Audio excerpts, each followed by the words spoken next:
हैरानी होती है ये जानकर कि देश में इतना कुछ हो रहा है। देश में ही नहीं बल्कि राजनीतिक स्तर पर भी इतने बड़े बड़े घटनाक्रम हो रहे हैं, लेकिन प्रधानमंत्री नरेंद्र मोदी जी विदेश यात्रा पर निकल गए।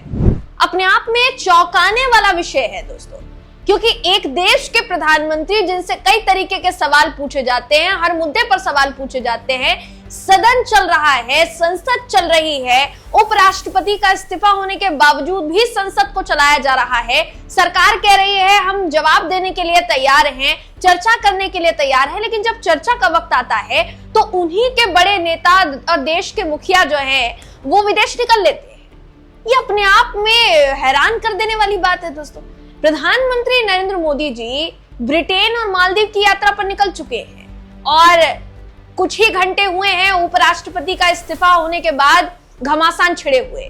कहीं ना कहीं आप कह सकते हैं दोस्तों कि संवेदनशीलता की जो हदें हैं ना, वो प्रधानमंत्री जी ने पार कर दी है। इस खबर में मैं आपको बताऊंगी कि मामला क्या है, आखिर तक इस वीडियो को जरूर देखिएगा। नमस्कार, मेरा नाम है जयंती झा और आप देख रहे हैं DS4 न्यूज। दोस्तों, प्रधानमंत्री नरेंद्र मोदी जी से सवाल किए गए।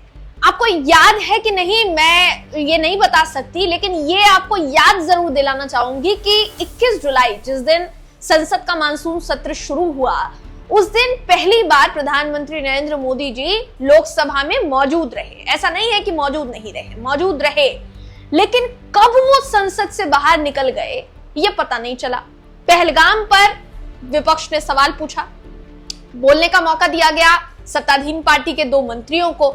राहुल गांधी का आरोप था कि जब वो बोलने के लिए खड़े हुए लीडर ऑफ ऑपोजिशन के तौर पर, तो उन्हें बोलने का मौका नहीं दिया गया। साथ ही जब संसद से बाहर आए राहुल और उनसे सवाल किया गया कि प्रधानमंत्री नरेंद्र मोदी जी को लेकर आप क्या आरोप लगा रहे हैं, तो प्रधानमंत्री मोदी को लेकर एक ही चीज राहुल गांधी ने कही कि आपने देखा तो कि कितने मिनट के लिए प्रधानमंत्री मोदी सदन में थे, उसके बाद कहां कितनी जल्दी निकल गए ये किसी को पता ही नहीं चला।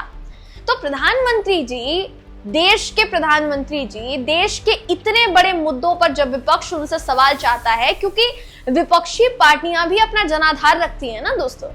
कई ऐसे राज्य हैं जहां विपक्ष की सरकारें हैं, कांग्रेस की सरकारें हैं, पश्चिम बंगाल में ममता बनर्जी की सरकार है, और भी जगह अगर आप देखेंगे तो अलग अलग पार्टियों की सरकार है। उन्हें भी जनता ने ही वोट देकर वहां पर बिठाया है। वो अपनी जनता का पक्ष रख रहे हैं संसद में। वो चाहते हैं कि देश की जनता को जवाब मिले, और वो जवाब कौन देगा? प्रधानमंत्री नहीं देंगे तो कौन देगा? किसी वक्त में अटल बिहारी वाजपेयी जी ने जवाब नहीं दिया था क्या? जब इंदिरा गांधी से सवाल किया गया था संसद में तो उन्होंने जवाब नहीं दिया था क्या? सबने जवाब दिया था। प्रधानमंत्री होने की जिम्मेदारी निभाई थी, लेकिन क्या प्रधानमंत्री मोदी ये जिम्मेदारी निभा रहे हैं? सवाल ये है। अब हुआ क्या है इसको जरा समझिए। आज संसद मानसून सत्र का कह सकते हैं दोस्तों कि जो दिन था वो बहुत ही ज्यादा चहल पहल वाला था और बारिश बहुत ज्यादा हुई, लेकिन बावजूद इसके संसद सत्र चला। भारी बारिश के बावजूद भी विपक्ष ने बिहार में हो रहे SIR को लेकर विरोध प्रदर्शन किया, SIR वापस लेने की मांग की।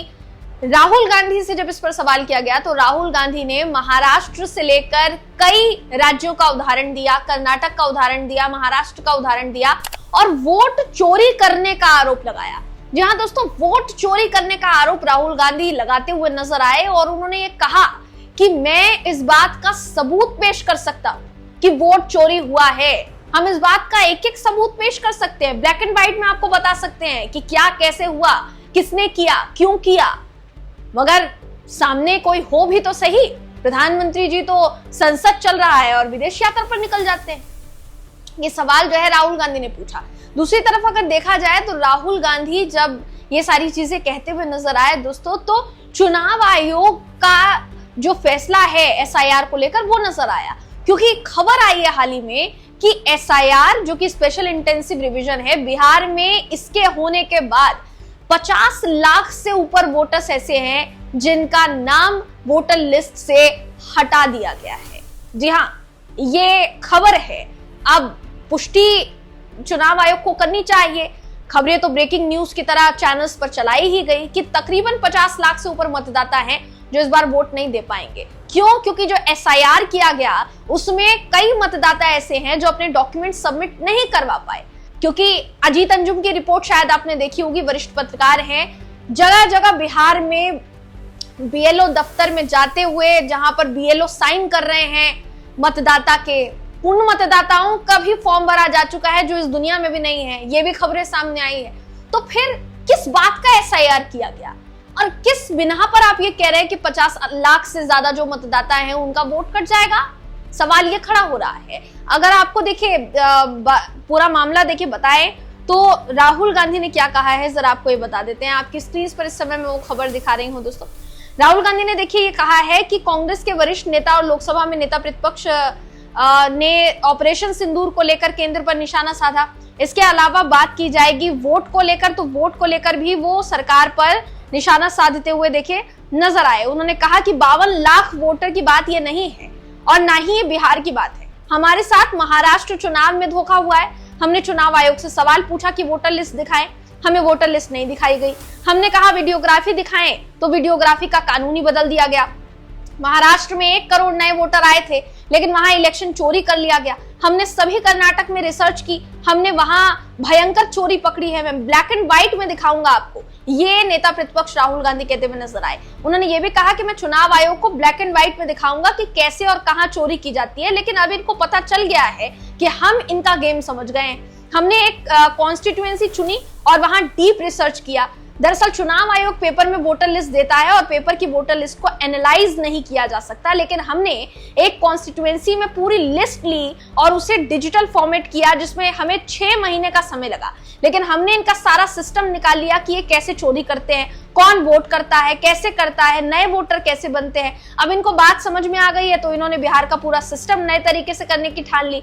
वोटर डिलीट करेंगे और नए तरीके से वोटर लिस्ट करेंगे। वास्तविकता यह है कि हिंदुस्तान में इलेक्शन चोरी किए जा रहे हैं। ये राहुल गांधी का स्टेटमेंट है और इस स्टेटमेंट से आज पूरे देश में बवाल मचा हुआ है दोस्तों। राजनीतिक गलियारों में बवाल मचा हुआ है। इसे सरकार का, चुनाव आयोग का सबसे बड़ा भंडाफोड़ कहा जा रहा है, लेकिन प्रधानमंत्री नरेंद्र मोदी जी इस पर जवाब देने के लिए तैयार नहीं है। कायदे से देखा जाए तो प्रधानमंत्री मोदी जी को धनखड़ जी के इस्तीफे पर तो खुलकर बोल ही देना चाहिए था कि क्या हुआ है, क्यों इस्तीफा दिया गया। वो अलग बात है कि इनसाइड स्टोरी सामने आ गई, पता चल गया सबको कि क्या हुआ, अंदर खाने खेला, अपनी बात नहीं मानी गई। विपक्ष जो है वो थोड़ा ऊपर नजर आ रहा था तो धनखड़ जी को इस्तीफा देने के लिए कह दिया गया। ये बातें सामने आ चुकी हैं, लेकिन अगर सत्ताधीन पार्टी की तरफ से कही जाती तो शायद हो सकता था कि उन पर भरोसा जो है थोड़ा बहुत जो है वो बना रहता, मगर अब वो भी नजर नहीं आ रहा है दोस्तों। हम इस पर आपकी राय जानना चाहेंगे कि आप इस पर क्या सोचते हैं, कमेंट करके जरूर बताइएगा। अगली वीडियो में मैं आपसे फिर मिलूंगी, तब तक के लिए नमस्कार।